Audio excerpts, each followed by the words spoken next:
What's up guys, Houndish here, and today it's Thursday, and so, of course, it is TWAB day. And in the weekly update from Bungie today, they remind us that Trials will return next weekend. They also talk about Dares of Eternity and updates to weapon crafting. And they give us a preview of the next hotfix for the game that originally said we'd get that this week, but it's going to be next week instead. We'll break down the changes that they've listed. They also cover known issues, some updates to matchmaking, and a couple of other things that we'll break down in the video. A pretty slim TWAB today, but it's a TWAB nonetheless, so as always guys, I hope you enjoy the video, and without further delay, let's get into it. Firstly, in the TWAB, they say this week we added a new destination for you to hunt treasure on. The expedition activity is now available on Nessus. We also wanted to remind you that Trials is back next weekend. And you may have noticed a few new craftable weapons dropping from other activities, so let's gather around and chat. And they say there are some details to get into. They don't talk anymore about the return of Trials next weekend, but in case you didn't know, there are a couple of new weapons. Initially, Trials will get a new bow. This is a kinetic combat bow in a lightweight frame called Whistler's Whim. Pretty cool looking bow right there. There'll also be a new shotgun though, which will be an arc pinpoint slug frame shotgun, which should be interesting. And this is called the Inquisitor. That, and I'm sure a few other updated rewards will be available in Trials as of next Friday, the 16th of September. However, here for the TWAB, they talk about a weapon crafting update, and they say with Season 18, we've updated the perk pools for Dares of Eternity weapons, added a new origin trait called Hot Swap, and added the ability for the following weapons to be shaped, so long as you've unlocked weapon crafting in the Witch Queen. And of course that includes the BXR-55 Battler, the Wastelander M5, the Half-Truths, and the other half, the two swords. And then we've got Pardon Our Dust and Retraced Path. And they say we're super excited to see how players craft their Dares weapons. For those looking to make progress on acquiring patterns, completing the Dares of Eternity Weekly Pinnacle Challenge will provide a guaranteed Dares of Eternity Deepsight weapon once per week to always provide you with pattern progress. Definitely bear that in mind. That is an account-wide drop though, and they say this applies to all Dares of Eternity weapons except the other half, and we wanted to retain this weapon's rarity, but also want to make sure if you're lucky and see it drop, it would always feature a deep sight resonance so you can extract the pattern with a single acquisition.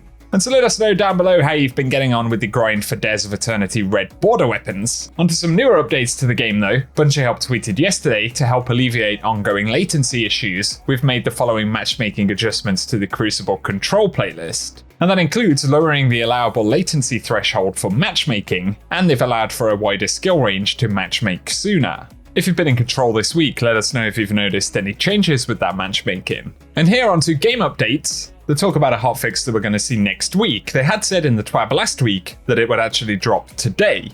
Obviously it's been pushed back, but next week hotfix 6203 will be released. And for a preview of some of the things that will be resolved, they say viewing the Valhold exotic ornament in the Eververse menu will no longer incorrectly tell players who own the 6th Coyote that they do not own the exotic armor piece. Also, the charged melee key binding no longer functions inconsistently with the Titan Thunderclap melee when in close range of enemies. And finally, Storm Trance now correctly increases its damage over time when attacking. So a few updates that they outlined specifically there. They haven't said the day that we're going to get that update, but they also recognize a console issue here for consoles capable of running at 120Hz in PvP, and they say support for the 120Hz output option on Crucible on PS5 is currently unavailable due to an issue, and it will be available again in a future update. So kind of unfortunate there, and we'll have to look out for more info from Bungie. And they also update the known issues log, and they say sometimes players can spawn outside of the room when fighting War Priest. The Rift Lost sector is missing triumphs and incorrectly lists shields being present. And then the Robes of Nezarec loses its resonant effect when an ornament is applied to Nezarec's Sin.